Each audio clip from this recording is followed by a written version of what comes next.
En la pequeña y tranquila ciudad de Oakavén, la vida transcurría sin mayores sobresaltos hasta el otoño de 1986. Ese año, la neblina parecía más densa, el aire más frío, y un silencio inquietante comenzó a apoderarse de sus calles adoquinadas. Fue entonces cuando desapareció la primera persona. Se llamaba Arthur Penalegon, un bibliotecario jubilado conocido por sus paseos nocturnos. Su esposa lo reportó desaparecido una mañana de martes. La policía buscó por todas partes, pero de Arthur no quedaba ni rastro, ni una nota, ni una señal de lucha, ni un solo testigo. Simplemente se había desvanecido. La comunidad, aunque preocupada, lo atribuyó a un accidente desafortunado. Tal vez Arthur se desorientó en la niebla y cayó en el río. Pero un mes después, la joven Elara Vance, una camarera del único restaurante del pueblo, no se presentó a su turno. Su compañera de piso dijo que había salido a comprar leche la noche anterior y nunca regresó. De nuevo, una búsqueda exhaustiva no arrojó ninguna pista. El pánico comenzó a extenderse como una plaga silenciosa por Oakavén. Las puertas se cerraban con llave más temprano y los padres no dejaban a sus hijos jugar fuera después del atardecer. La tercera desaparición fue la más extraña de todas. Los gemelos Miller, Leo y Sam, de 10 años, jugaban al escondite en el bosque que bordeaba la ciudad, un lugar que conocían como la palma de su mano. Su madre los llamó para cenar, pero solo Leo regresó. Llorando y temblando, el niño solo podía decir una cosa: el hombre que no estaba allí se llevó a Sam. Cuando le preguntaron cómo era ese hombre, Leo dijo que no podía describirlo, porque en realidad no estaba allí, que era como un hueco en el aire, una sombra que se movía sin tener forma. La policía interrogó a Leo durante horas, pero su historia nunca cambió. Hablaba de una figura que no tenía rostro, que no hacía ruido, pero que se sentía fría como el Gilo. Los psicólogos dijeron que el niño estaba traumatizado y que probablemente había inventado la historia para lidiar con la pérdida de su hermano, quien seguramente se había perdido en el bosque. Pero buscaron a Sam durante semanas,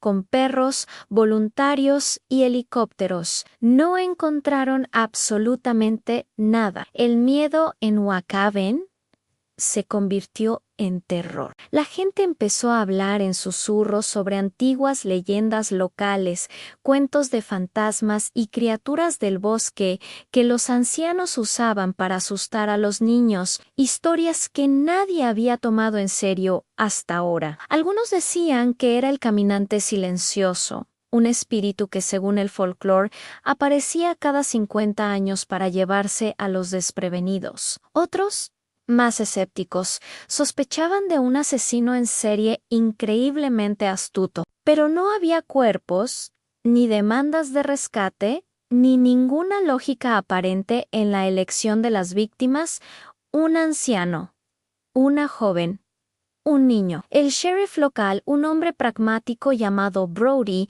se negaba a creer en cuentos de hadas. Estaba convencido de que había una explicación racional. Revisó los casos una y otra vez, buscando un patrón, una conexión. Lo único que encontró fue un detalle insignificante que había pasado por alto. La noche antes de cada desaparición, se había reportado una extraña anomalía eléctrica en la zona. Luces que parpadeaban, radios que emitían estática pura, brújulas que giraban sin control. En ese momento lo descartó como fallos en la red eléctrica, algo común en un pueblo antiguo, pero 3 veces seguidas no podía ser una coincidencia. Intrigado, el sheriff Brody comenzó a investigar los archivos históricos del pueblo. Lo que descubrió le heló la sangre. 50 años antes, En 1936, hubo una serie de 3 desapariciones idénticas, sin resolver. Y 50 años antes de eso, en 1886, también el mismo patrón, 3 personas de diferentes edades y géneros desaparecidas sin dejar rastro, siempre en otoño. Los informes de la época mencionaban fenómenos extraños en luces en el cielo y zumbidos que venían de la tierra. Armado con esta nueva y aterradora información, Brody se adentró en el bosque la noche siguiente, llevando consigo una brújula y una radio de onda corta. La niebla era tan espesa que apenas podía ver sus propias manos. Mientras caminaba, la aguja de la brújula comenzó a temblar violentamente. La radio, que estaba apagada, de repente cobró vida, emitiendo un chirrido agudo y doloroso y entonces lo vio. O, mejor dicho, no lo vio.